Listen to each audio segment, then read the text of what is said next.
All right, let's try that. G'day, I'm Steve Hay. Welcome to the wonderful world of woodworking for Carbotech. What I had planned today, I'm not going to do at the moment because I've got internet issues and it keeps coming on and dropping off, and then it's got a lot of lag, and so it's a bit hard to sort of get continuity. So what I've decided, until it picks up, generally it happens, and then as the day goes on it gets a bit better. So what I thought I would do would be open up the stream to anything. There we go. Anything you want to know about woodworking, and if I can answer it, I certainly will. If you want to see some demonstrations on tools, if you want to know how to get a particular result, if you're interested in different finishes, I'm just pulling the chat up. G'day, Tony, how are you? Mate, I've got a rotten internet today, so I'm not doing the one I thought I was going to do, but I'm doing one anyway, so it's all good. I'm just trying to work this out here so I can pull the chat out of there and put that one there and bring this one here. Sort of working.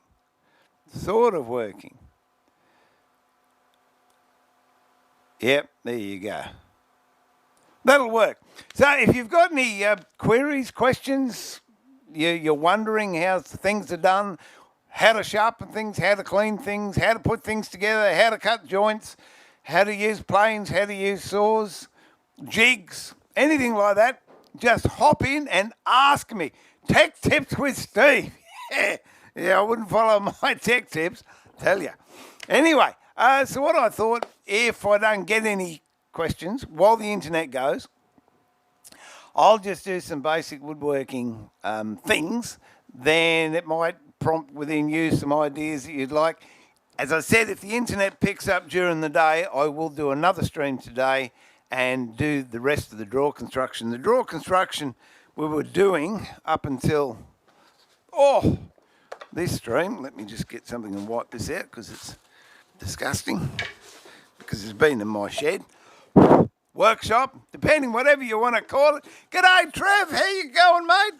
Good to have you on board. I just realised it's been 2 weeks since I've been streamed. I have been busy.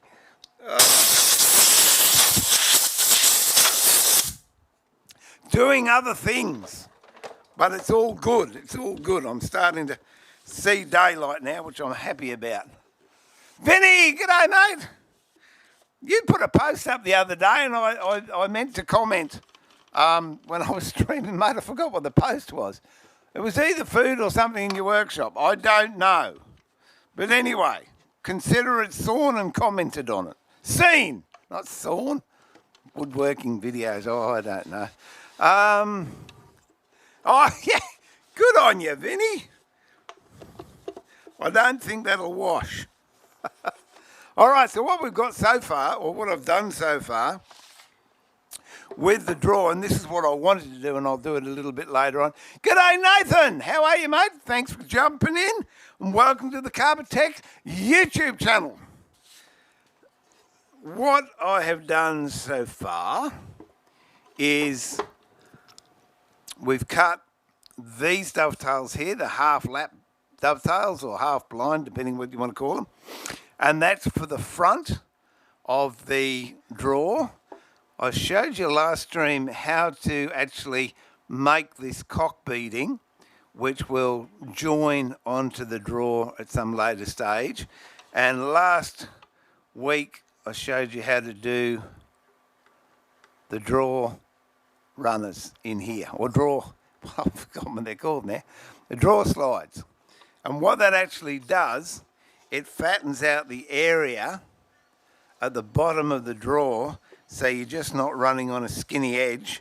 And when you put your drawer base in, it gives it plenty of meat to sit in. So what I wanted to do this stream, but I'll do later on, is the end of the drawer, and they are through dovetails. You see how you can see the front of the tails there. and then the head of the tail's there. So that's what I wanted to do, but I wasn't confident enough to actually start it and see it all the way through without the internet going ta-das on us. So hopefully we'll do that later on. In the meantime, as I said, you got any questions, queries, or you want to know anything woodworking-ish, I will do my best to answer them for as long as it lasts. We'll see if we can get at least an hour in, and then, yeah, if it picks up, I'll do that draw thing this afternoon. So what I thought, if I haven't got any questions so far, wouldn't have been me, I have no say. Oh, okay, Vinny, it must have been someone else. No, sorry, someone else. Well, there's another Vinny out there, mate. Morning, Andy, how you going? Well, if there's nothing, let's do a little bit with scrapers. Scrapers, card scrapers. I did get asked a while ago, see if I can find one. I did have one, here we go. How to sharpen card scrapers. So we went through that exercise. But card scrapers are not only good for woodwork, they are magic for cleaning your bench. So if you've got glue build up, like I have, and look at all that muck coming off. That's, I don't know, it's a few weeks worth of rubbish coming off. So that's a combination of glues, wood putties, oil, any other shellacs possibly, any other finishes that I've used.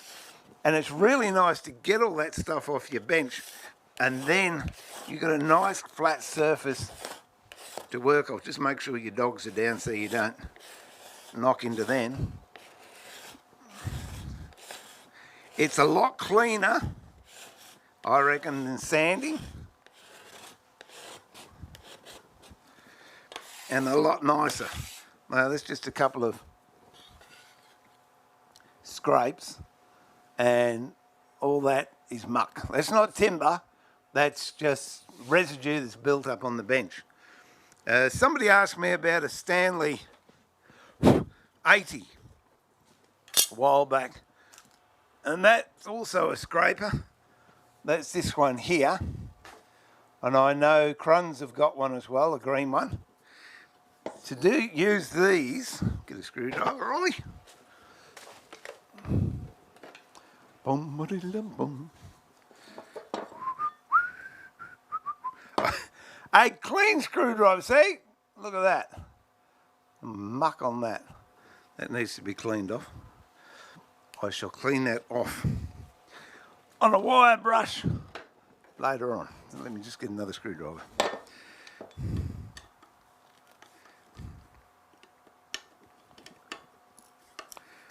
To sharpen these blades, to sharpen a cabinet scraper, I use about 15 degrees on that.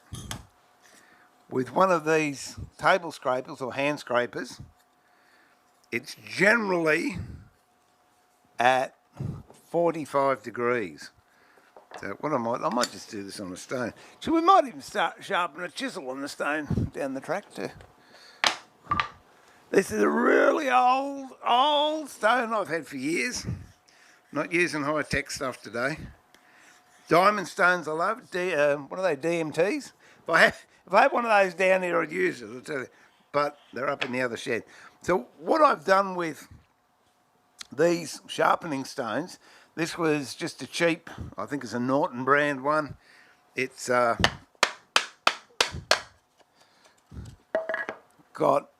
carborundum on the bottom, that's the grey part, and aluminium oxide on the top. I use the aluminium oxide more. I find the carborundum just too aggressive. And what I've done, this is a great project, by the way, if you're starting out in woodwork and maybe you've got a router and you want to know what you can do with a router. This is a great project for a router. Now you'll notice they haven't got round corners, which a router obviously gives you. So what you do, you run your router around there, have it in a vise. Let's see if we can get I've lost all my dog. Oh, my dog's gone. Oh, I'll be back in a minute, just trying to find a dog. Oh, there we go. That one will look.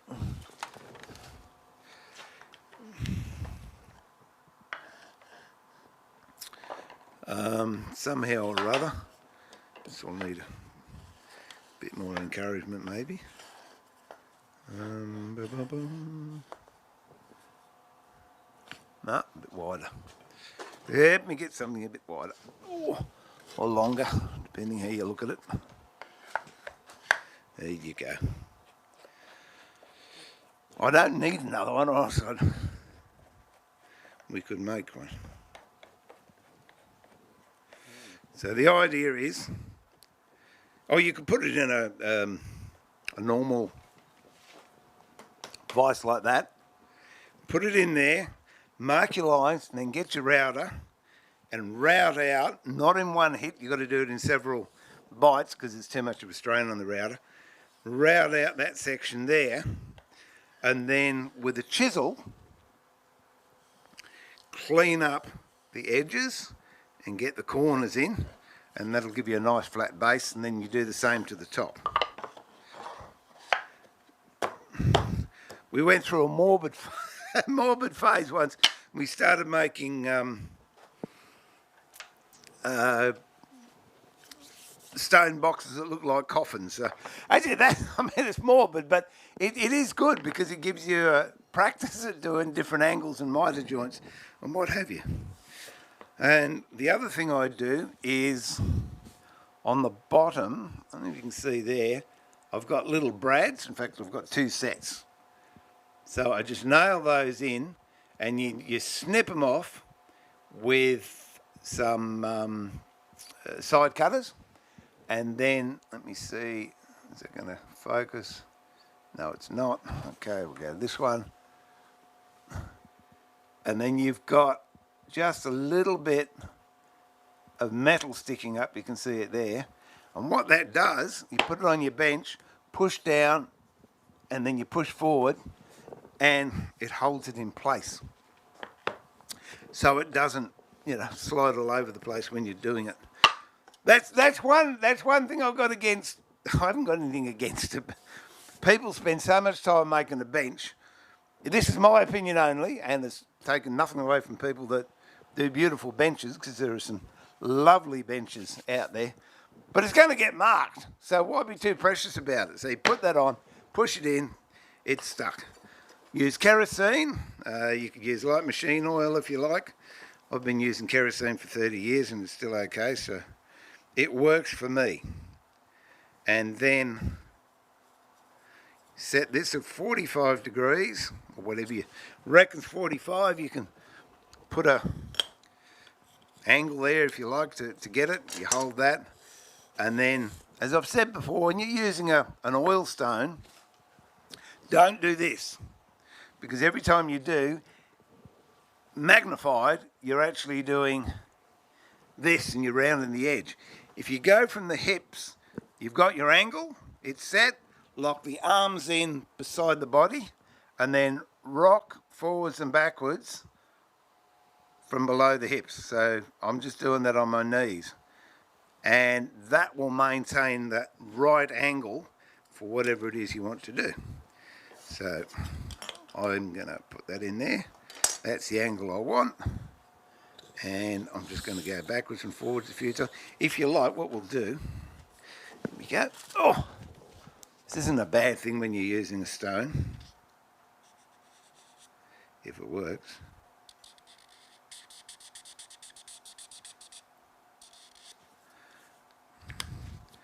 Okay, so I've just put black texture on that. So when I'm sharpening, I can quickly look down and see how I'm going, if I'm getting a nice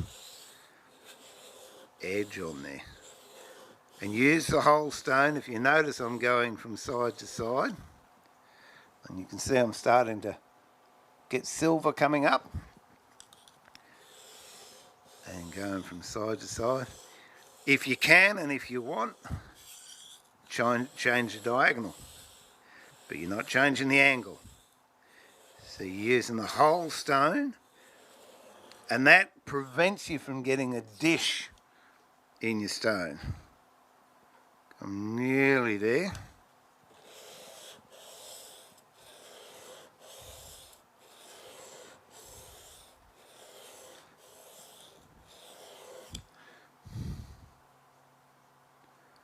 Couple more passes. This hasn't been done for ages.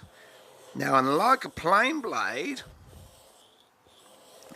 where you take the burr off, you actually leave the burr on with this one. So on the back I've got a burr that's come up, I can feel it, and I want to leave that on there. Nearly all the way there, all that texture's come off. A couple more runs, I think. I'll have a little bit more Kero.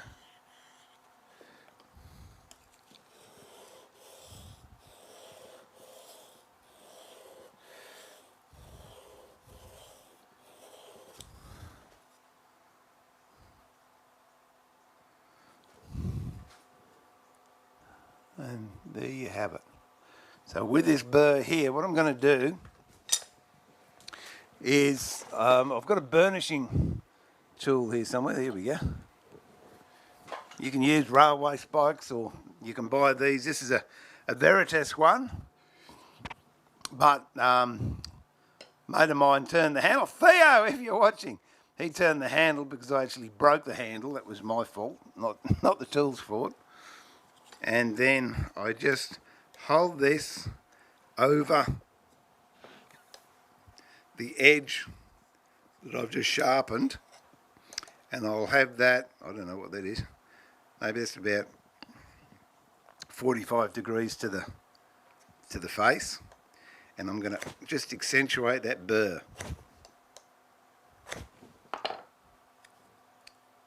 It's not too bad. So we'll put that, I don't know if you can see it at all, but it has got a, let's see.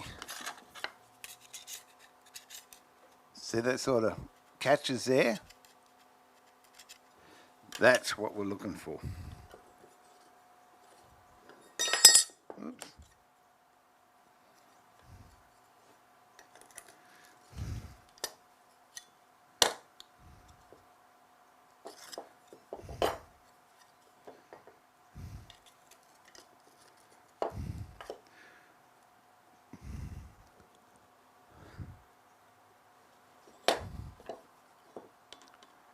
A little bit of a tighten.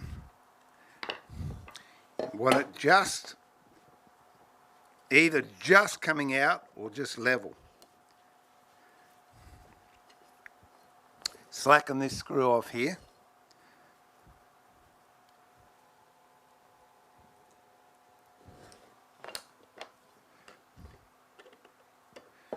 Give it a tighten at the back. Now this will preload the blade. So that actually does the same job as when I'm using a card scraper and I bend it with my fingers like that. You can see that bend?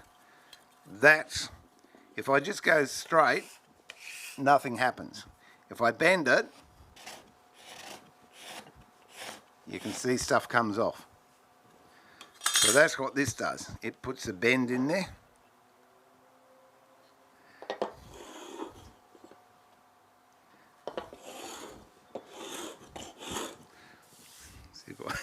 I've done most of the nasty bits.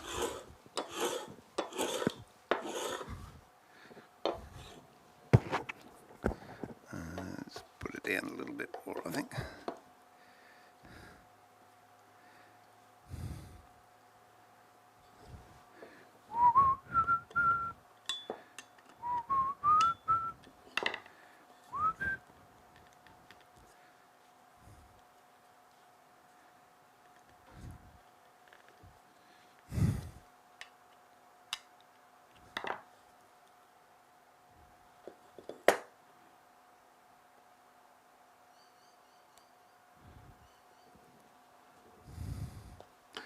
Birds are getting chirpy outside.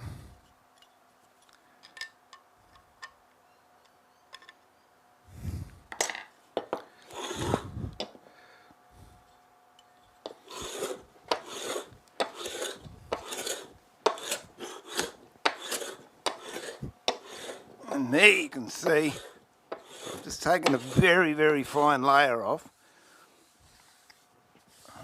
If I want it more severe, I just either increase that hook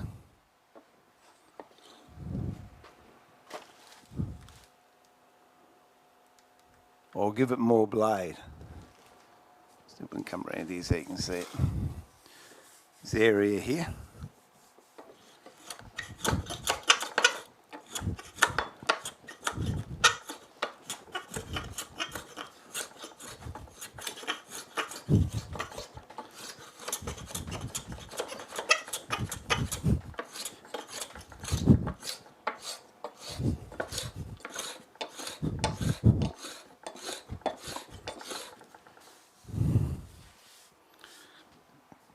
And there you go.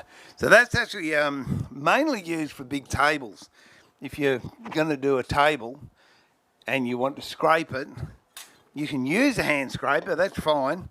But believe me, after you've been doing it for about 5 or 6 minutes, I reckon you'll thank yourself you got one of these, because number one, it doesn't get hot, so it doesn't burn your thumbs, and you haven't got that pressure on your thumb from bending this all the time, because that's what this knurled nut does.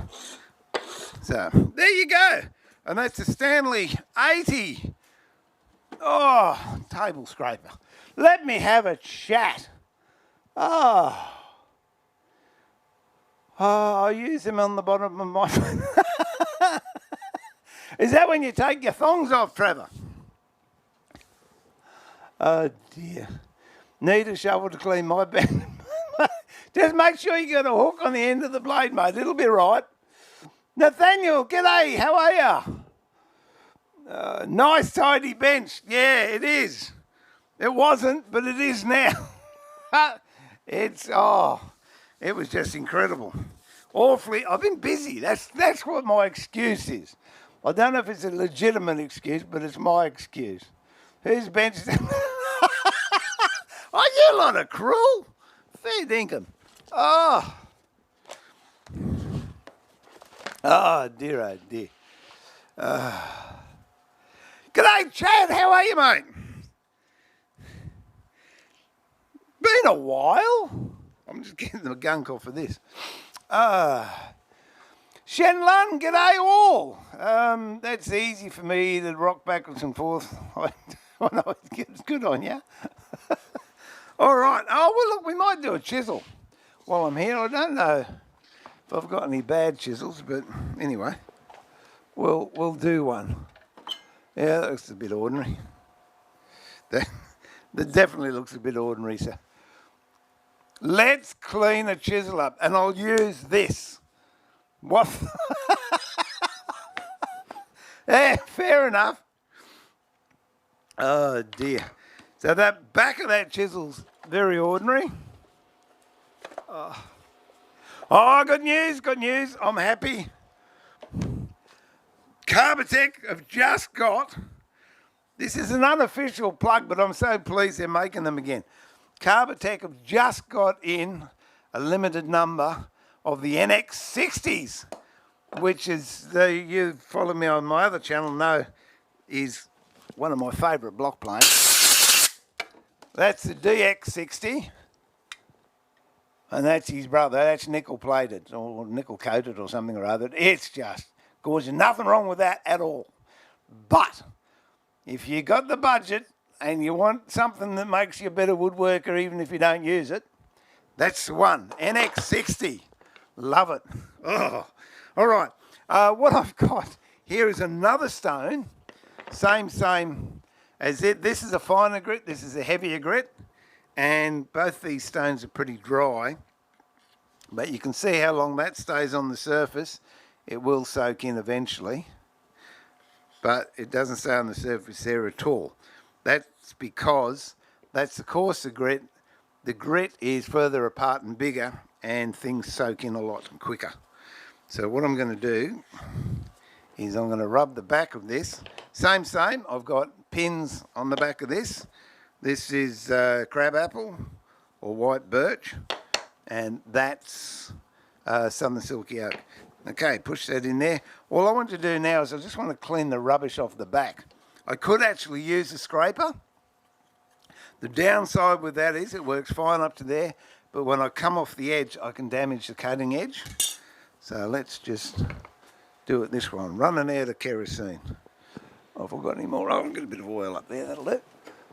Oh, the old 3-in-1, nothing wrong with that either.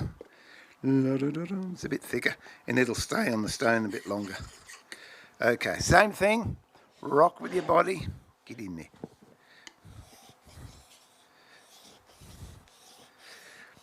And use the whole stone. So I start here and I come up, go over, come up, go over, come up, go over, go back the other way.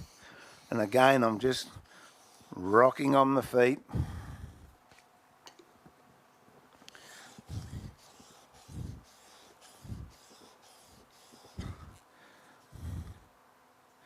We're nearly there.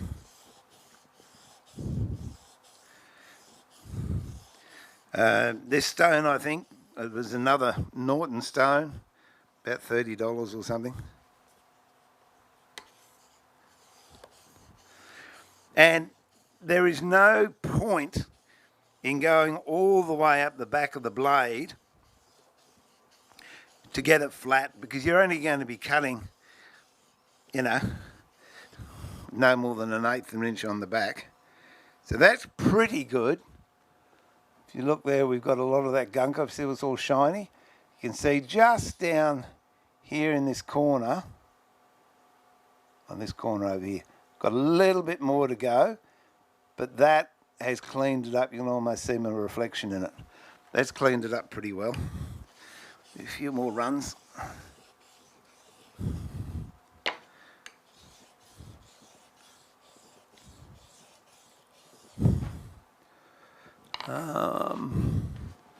Just seeing what else I've got. What have I got? What have I got? Save me having to go up and get more Kero. I might have something else. There we go. Bit of inox, that'll do. Give it a spray of that stuff. It went everywhere, so I'm going to have to wipe my table down again soon. And there is a school of thought out there that you can raise the chisel up a little bit and it puts a slight angle on the back, but quite frankly I think it's counterproductive. But I'm not saying it's wrong, I'm just saying personally I think it's counterproductive. If you do this right once and you're reasonably careful with your chisels, it's not an issue.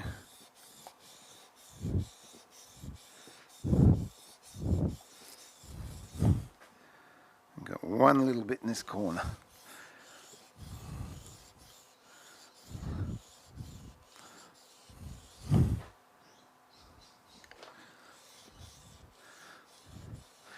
And again, if you're doing what I'm doing here, just rocking, you're keeping it at the same plane. If I was to do this, I can roll over the end of the chisel. That, to me, is going to be good enough. I'm just going to rag and wipe all this overspray off.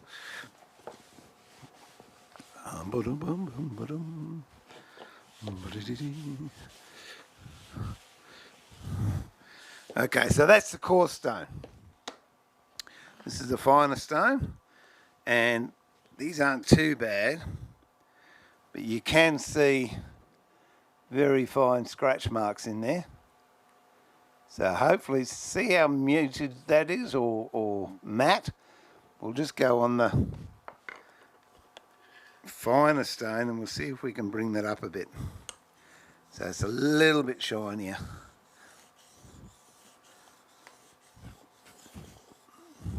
This is how I used to sharpen chisels for about 30 years before I went over to the Tormek, which I love, but I think it's a great skill to have, to know how to sharpen a chisel by hand.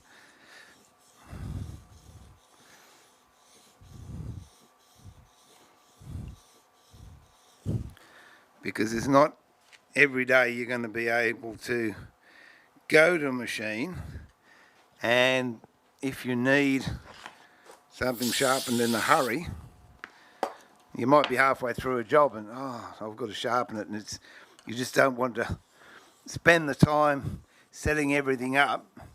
Just be able to do this on a stone is so good. Okay, I think you'll find now that's going to be a bit shinier.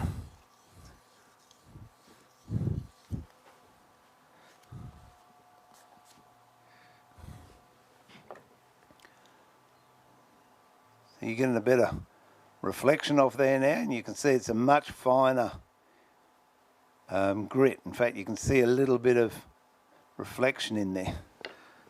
So now to put the edge on, I've got a whole heap of gunk on there, which I'm going to take off first. If you have a look at the front of the chisel, it's a bit disastrous.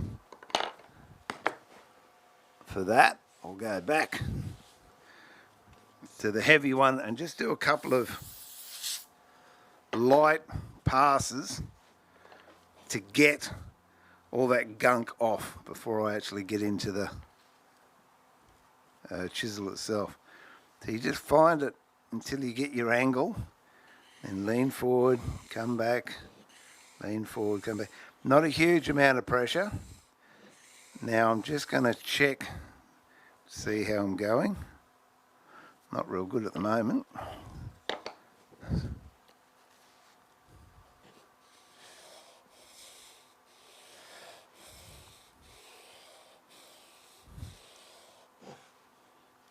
It's not sticking in as good as it should.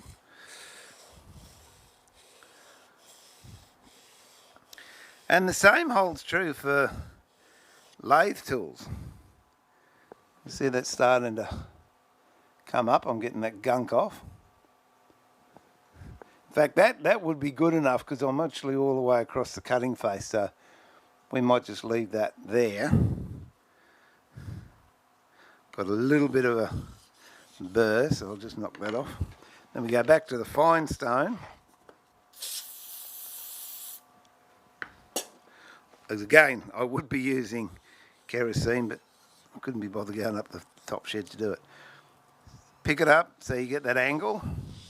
If you want, you can put texture on it, indelible pen, so you can see how you're going. Now you do that until you get a burr, and you'll just feel the burr just on your finger pads. I can feel it there. So I'm going to take that burr off.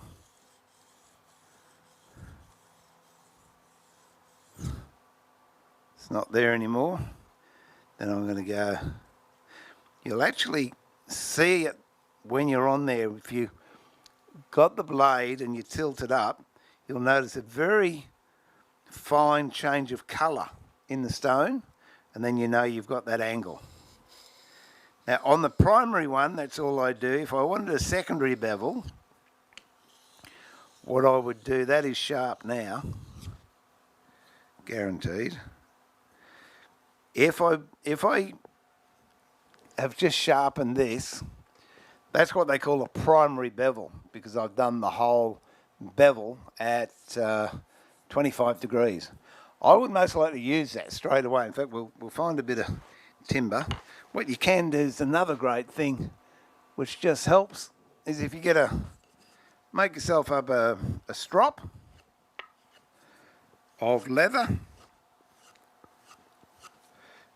and that just finely polishes that edge. So we'll get a bit of timber and we might cut something. See how it's going to go. Oh, what's that?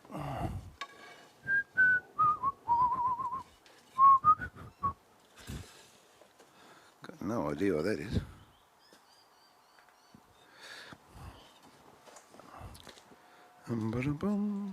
Okay, we'll see how sharp it is.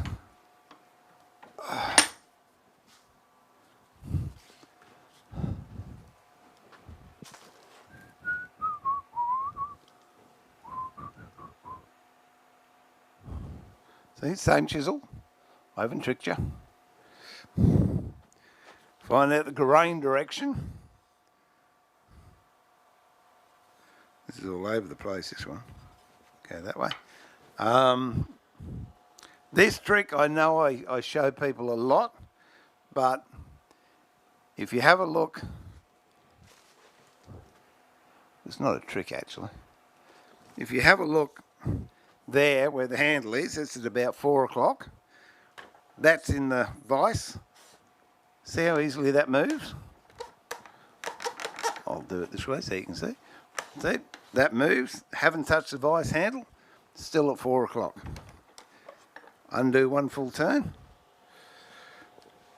Some water, ordinary water in a squirt bottle, and you squirt it into the vise. A lot of people are funny about water and timber. I don't know why, because water is what makes timber grow. So put that in there. We'll bring that down to the 4 o'clock position there. We'll go here. All right, that ain't moving. Just prove a point. All right. So what actually happens with that is the water hits the timber and expands the timber in the vise jaws and also the timber inside the vise itself. So you get a really jammed sort of effect. No extra increased pressure in the vise, but awesome stuff. Love water. Okay, what are we going to do? Let's check this one out. Okay.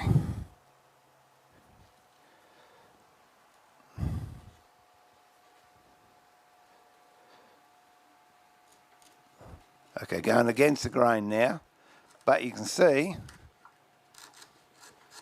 it's still nice and sharp.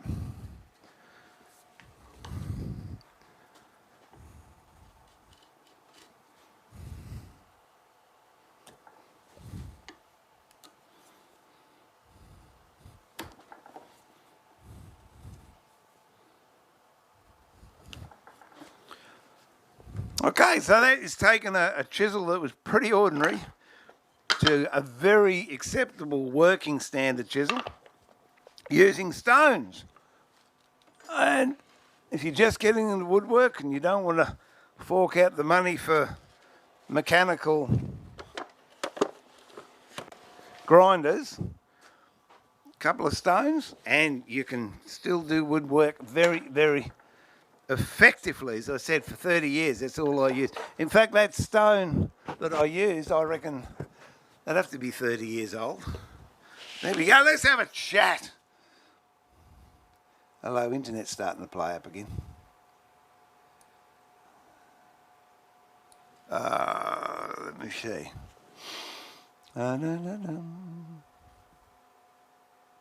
Brenda, g'day. How are you? What's your latest project? What was that last one you showed me? Was that? I see something. Was it a bookcase? I think a wall bookcase or something to go in the window. Was that you? But anyway, welcome, Brenda. Good to have you on board again. Driver, hey Steve, she must be obeyed. Check to make sure I'm wearing Grundies when I go out because she doesn't want to identify me as. Well, it's good that she cares, Trevor. It's good that she cares. Jared, good morning. Steve, if I were starting over again for lathe tools, would you go for Pro Edge or Tormac route? I've got both actually, but I would personally, I'd say the Tormac. But if you're going lathe tools, it's a dearer way to go. But the Tormac with diamond stone, 360 grit diamond stone. The reason I say that is when you start with your bolt gouges or spindle gouges, with that, the diameter of the wheel never decreases. So you get the same radius every single time. And it's lovely. The Tormac I've got in the front shed fitted with the 350 or 360 diamond wheel. But having said that, the Pro Edge I love for skews because, to be honest, and I will be, setting the skew up in the Tormek is a pain. And my favourite skew is a Robert Sorby 1.25 inch, and it just doesn't fit into the jigs that Tormek make. So mainly I use that on the Pro Edge. And the difference, of course, with the Pro Edge, you get a flat grind. With the Tormek, you get a hollow grind. But versatility all the way round, because I do a wide range of woodworking applications, I'd go the Tormek. But there's nothing wrong with the Pro Edge either. The Pro Edge has its place. I love it for flat edges. It's great for knives. As I said, the skew, you can't beat it. And even drill bits. If I've got to touch some drill bits up, I'm using the zirconia belts.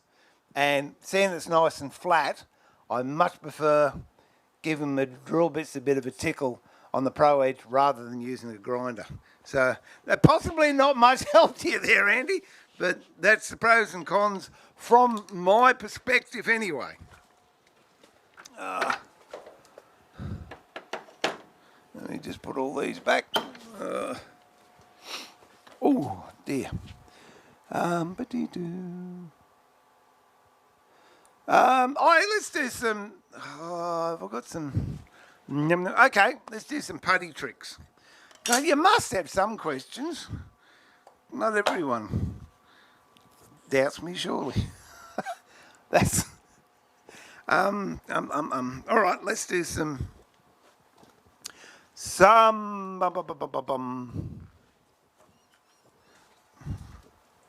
that? Any more? Oh, my son was just down in the backyard checking on the chooks. See if we've got any more eggs today. Okay, so let's make a gap of some sort or other so we can fill it. Look, I might as well use that chisel I just sharpened. Why not? So I'm going to put a mark in here.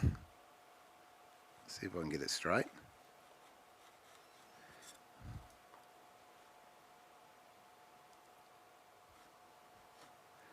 Okay, that'll do.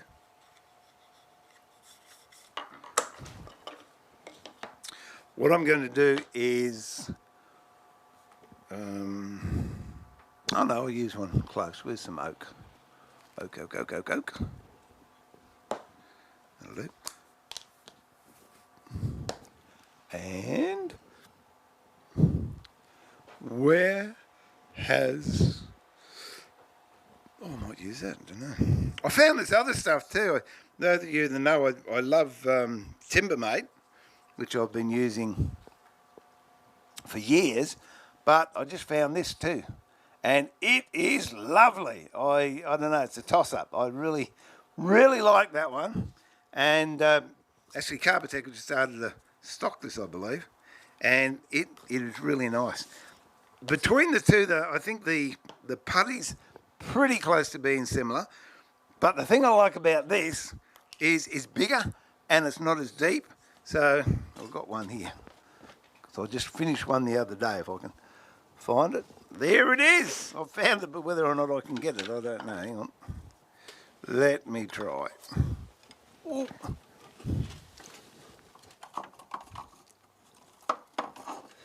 Ow!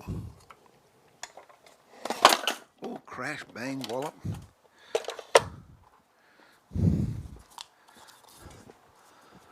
I find when I get down the bottom, you can do it, and it's not impossible, but you sort of, if you haven't got long fingers, you can't reach the bottom, whereas this one, I can. So I like it. What am I looking for? Tape.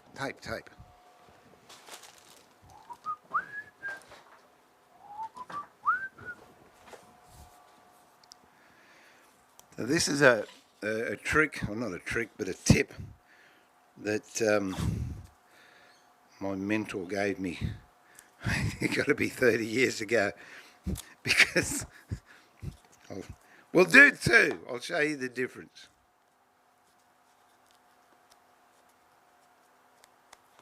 Okay, so you get masking tape. Doesn't have to be this green stuff. Ordinary white stuff's good enough.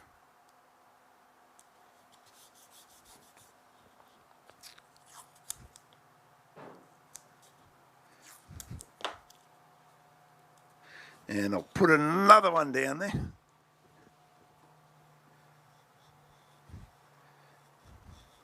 And I'll show you how I used to do it and how I've seen people do it and how I actually do it. Now what I'll do, I'll use this dark one just so you can see the difference. Okay, now that needs to be filled. You can see there. This, I'm embarrassed to admit, this is how I used to do it.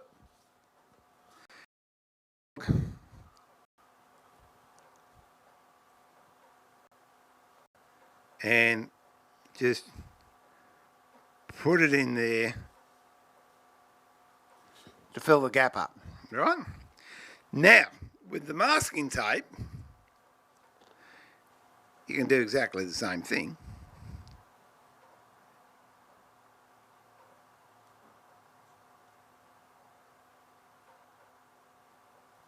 There you go. So what's the difference, you say? Just wipe my hands. Yes, it was a window surround. If you know how to post pictures, go ahead.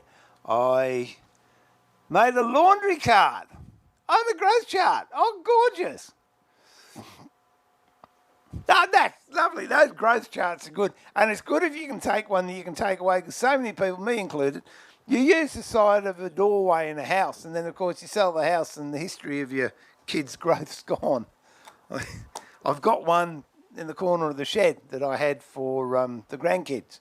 And, yeah, Anthony's now taller than me. He's about this tall. But, yeah, they're fun things. They're fun things. And it's good to know that you've made it yourself, which is the whole thing with woodwork. If you're not doing it for profit, you're doing it for fun. It's putting your energy and your thoughts and everything into it that makes it special.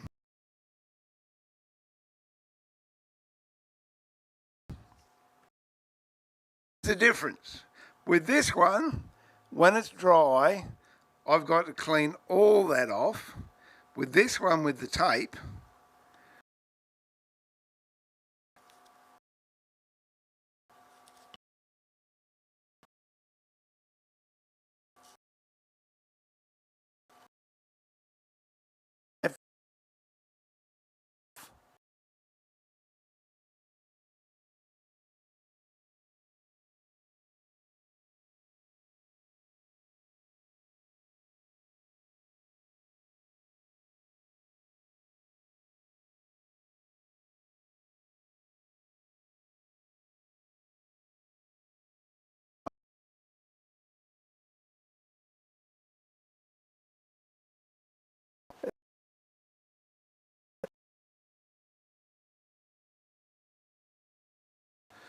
and again, possibly don't need to, but I will show you. Where's my hammer gone? It's down in the back. If you putting something together, them.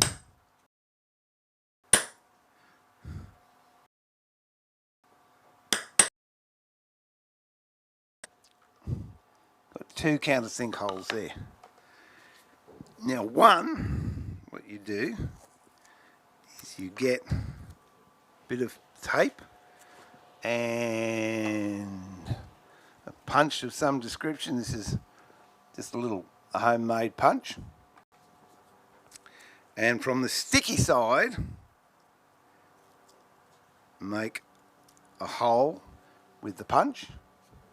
So you come through, take that off, peel that bit back. So that's all you've got. Put that over the hole. Where'd the putty go?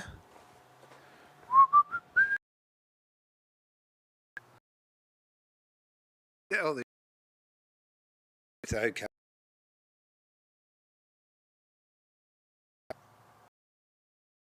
and we fill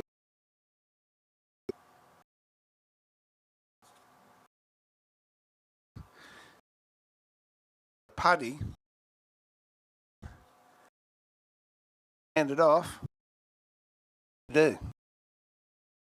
And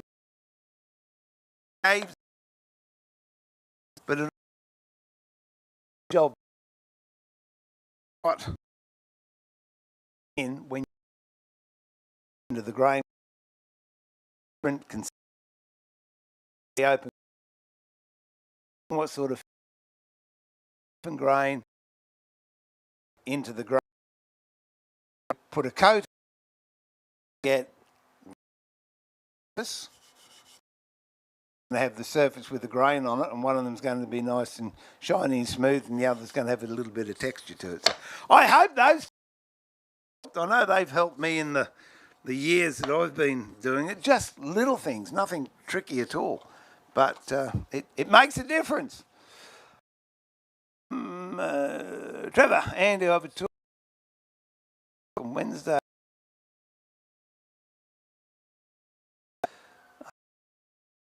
I know I believe that some other disciplines, I use a piece of a wooden disc.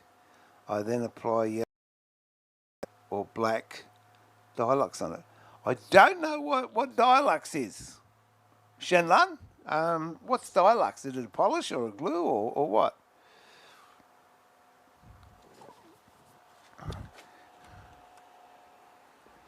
Is it sounding funny? I don't know.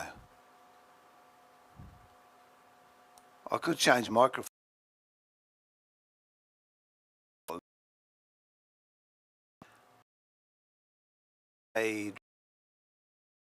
Oh!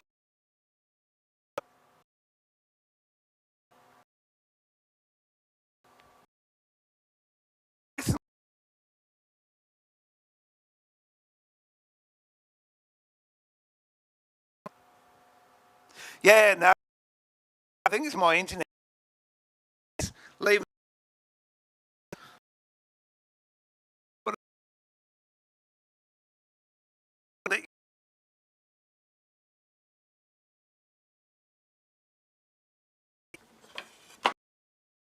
video. Depends what you do. Let me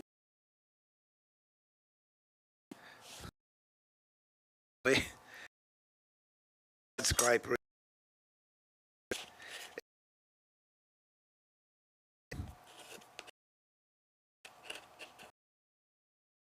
There we go.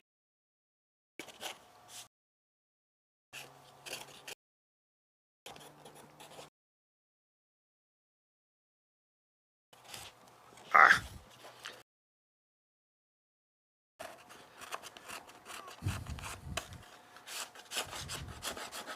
There we go. That's better. What you do, a lot of people, actually that's a good example, I like that.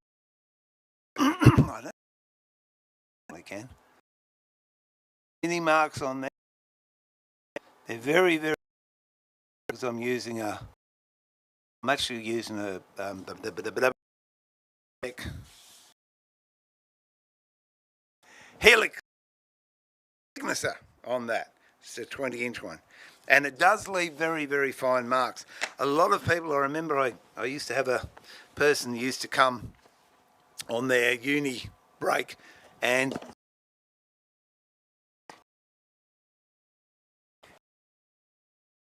table.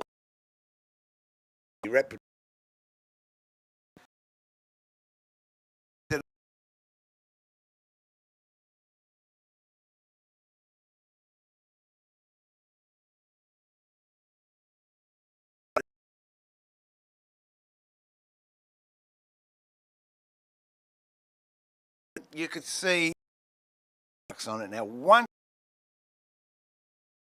finish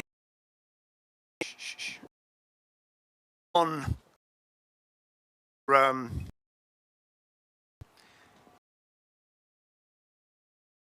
all the blemish.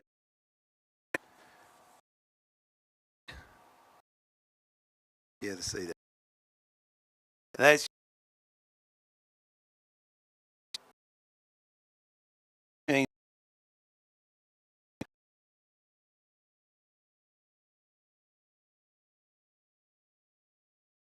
you can get through the using machine as well. But sand very timber.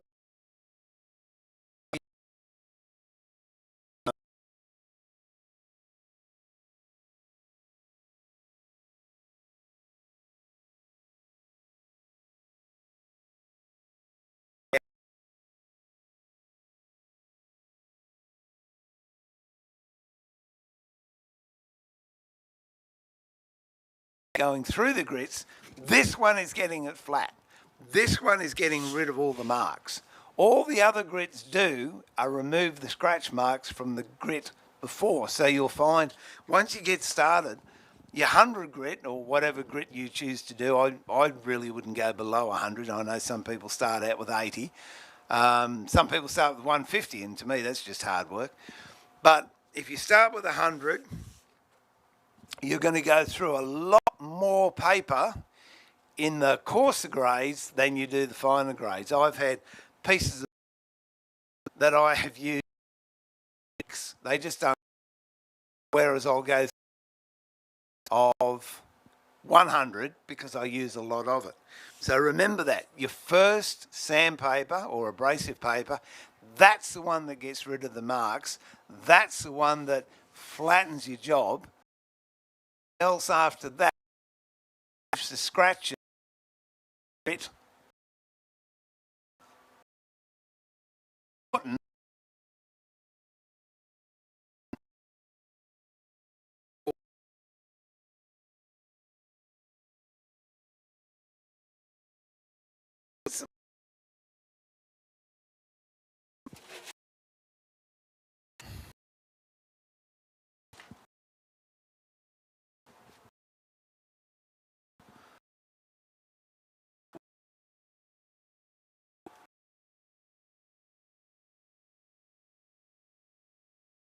Like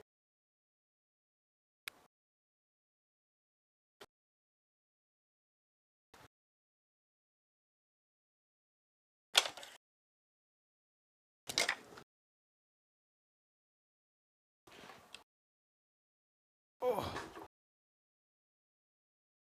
dude. And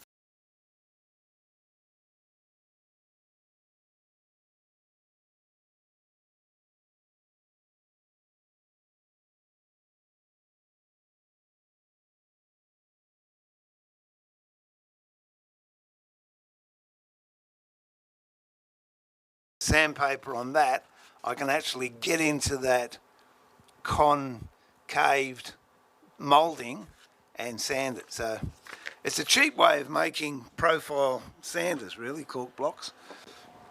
Okay, so this, out of a normal sheet, you'll get 6 pieces to go on to your cork block.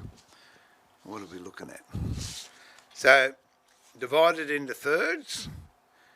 You can, if you're starting out, you can make yourself up a jig so you get it precise. I'm not that worried. I mean, it's pretty close. So I want 3 sheets.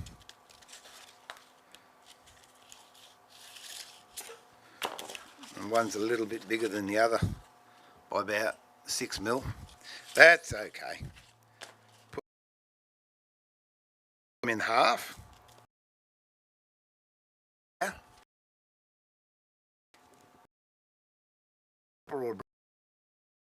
When you see how you get a lot. And once 3 sandpaper,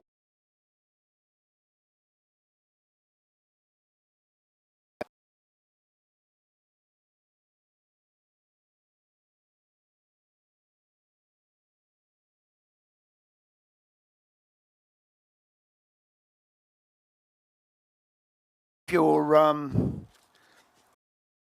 doing a lot of little sanding with fingertips, here's a way to sandpaper. Abrasive paper. I've got to stop calling it sandpaper because not much sand on it nowadays. And what I've seen people do is that's fair enough. You can fold that in half and then use it like that. And if it's a small piece, say for example in here, and you want to use 4, now as soon as I do that, that's fine because we got backing to backing. But as soon as I do that, I've halved the life of the sandpaper or abrasive paper, because when I start using these 2 edges here, these 2 faces, the face of the braid, so effectively you're better off to just rip that in half and just use half a piece. Problem with that is it's not as strong, it's more flimsy. So to double the life of your sandpaper, here you go. Get it, fold it in 4, and then rip down one of those folded lines halfway. That's it. So now I can fold that onto that. That's backing paper onto backing paper. That's backing paper onto abrasive. That's backing paper onto abrasive. So now I can use that on all 4 sides. So once that side is, let's whack this on. Once that side's worn, I can then change that over and use this side. And once that side's worn, I can then use that side. And then once that side's worn, I can then use that side. Until finally, you've used all 4 pieces. But each time you go to a new piece, it's a virgin bit of grit that hasn't been interfered with by other bits of grit, so it's pristine and it's nice and sharp. There you go. There's another hint. It reminds me of those, remember those fortune-telling things you used to pick a number? No, was that pick a colour, wasn't it? Pick a colour, pick a number, and there was your fortune.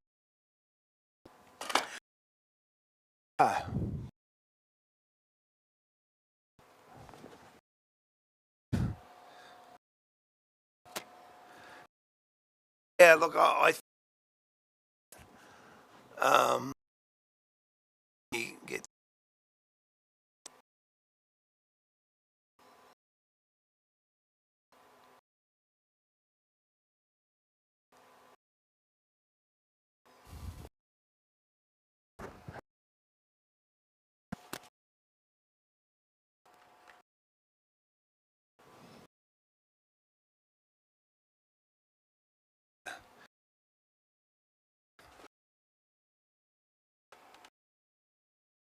I've got through.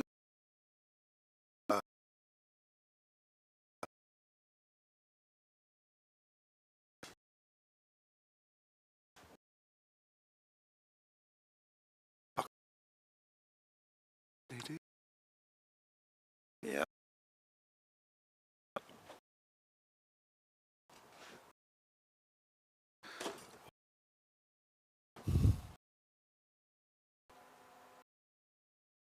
It's the moment on YouTube say power going through, whatever. So what I might do, I might up later in the day and we can do, I'll do another. So I'm sorry.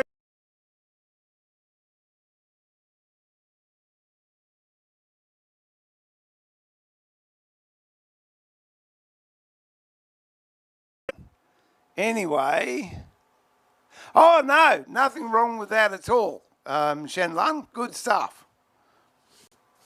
It's good for polishing metal, and it's carving chisels. If you can get a nice polish, you're doing well.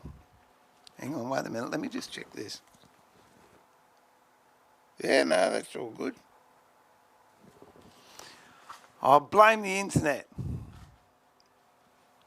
And he just had a look. It's coming.